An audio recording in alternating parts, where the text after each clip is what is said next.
Prav lepo pozdravljeni, sem Dida Vovk in danes bom govorila o novostih insolvenčne zakonodaje, konkretno v povezavi z zadnjo novelo, rečemo mu kar insolvenčni zakon, zakona o finančnem poslovanju, postopkih zaradi insolventnosti in prisilnem prenehanju, novela ji rečemo. Zdaj zakon, insolvenčni zakon, zaradi dolgega naslova ga večinoma imenujemo kar insolvenčni zakon ali pa skratico ZFPIP, kot ga bom imenovala tudi v nadaljevanju.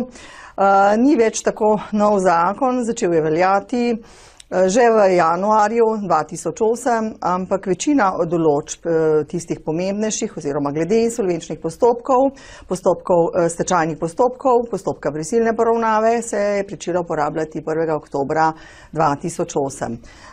Po uveljavitvi insolvenčnega zakona, takrat v letu 2008, smo dobili že kar nekaj novel. Spravi 4 novele, takoj naslednje leto, 2 noveli, ena za drugo, v poleti 2009.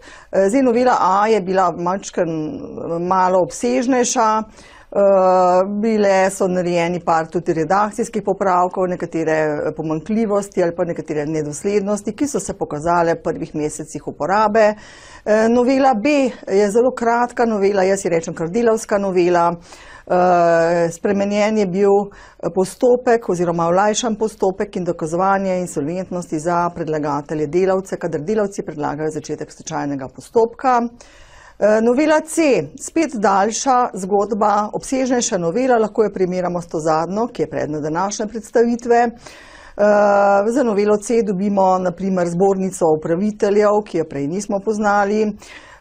Spremenjena je bila pristojnost za postopke osebnega stečaja z okrajnih sodišč na okrožna sodišča in še kar nekaj takih malo večjih popravkov, tudi na primer možnost podjetnika, ki je v postopku osebnega stečaja, da začne znova, da v postopku osebnega stečaja ponovno opravlja dejavnost pod posebnim režimom seveda in na ta način se potem tudi lažje poplačajo upniki in njemu se omogoči dejavnost.